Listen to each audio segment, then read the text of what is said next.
नमस्कार, कैपिटल दर्पण न्यूज देख रहे हैं आप और मैं हूं आपके साथ गुंजन। रुक करते हैं आज की बड़ी खबरों पर।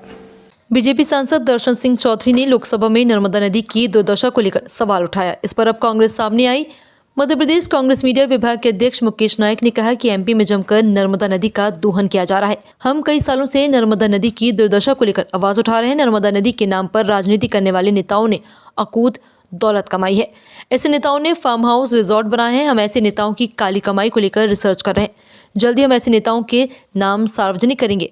नायक बोले कि नर्मदा नदी में जो उत्खनन हो रहा है उसे सरकार को राजस्व का नुकसान हो रहा है।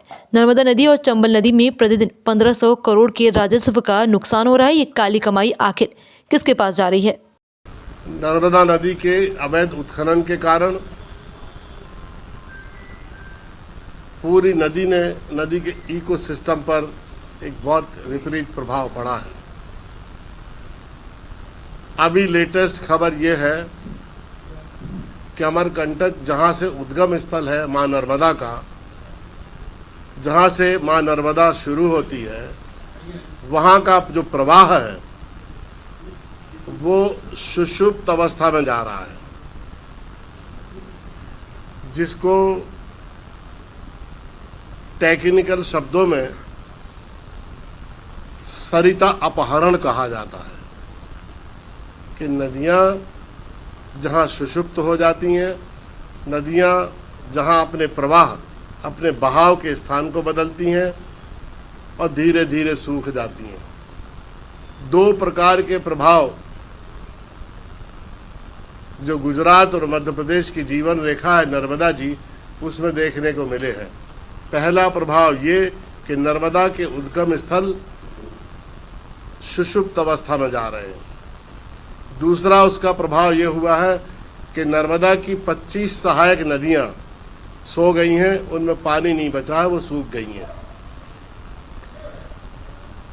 लोगों के द्वारा अंधाधुंध अवैध उत्खनन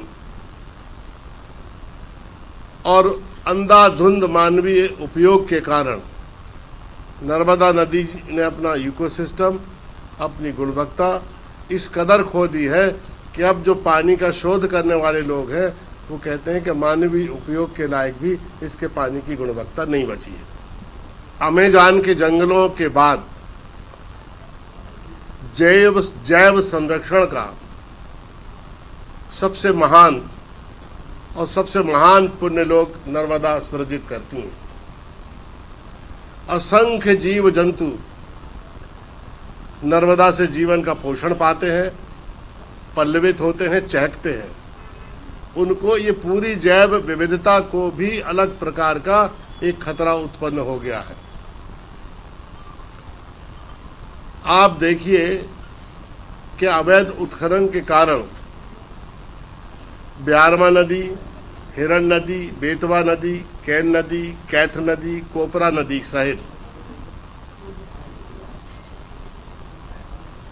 असंख्य नदियों का जो इकोसिस्टम है वो खराब हो गया है। स्वाभाविक गति नदियों ने अपनी स्वभाव भी और स्वाभाविक गति भी और गुणवत्ता भी, तीनों नदियों ने अपनी खो दी है। उस पर विपरीत प्रभाव पड़ा है। अकेले पन्ना जिले से, अकेले होशंगाबाद जिले से 1 करोड़ रुपए प्रतिदिन का अवैध उत्खनन हो रहा है। 1 से 1.5 करोड़ का अवैध उत्खनन छतरपुर जिले से हो रहा है। 1 से 1.5 करोड़ से ज्यादा का भी अवैध उत्खनन चंबल नदी से हो रहा है। आप कल्पना करिए कि करीब 1,500 करोड़ की रेवेन्यू लीकेज केवल इन 4 स्थानों से हो रही है मध्य प्रदेश में खनिज की। इतना गरीब देश जो हर महीने कर्ज लेकर अपनी व्यवस्थापना देख रहा है, अपने एस्टैब्लिशमेंट का खर्च निकाल रहा है, इतने गरीब राज्य में केवल रेत में 1,500 करोड़ का रेवेन्यू लीकेज, कितना बड़ा राजस्व की हानि है मध्य प्रदेश के लिए, आप स्वयं कल्पना कर सकते हैं। आज की खबर में इतना ही। बने रहिए हमारे साथ कैपिटल दर्पण न्यूज पर। नमस्कार।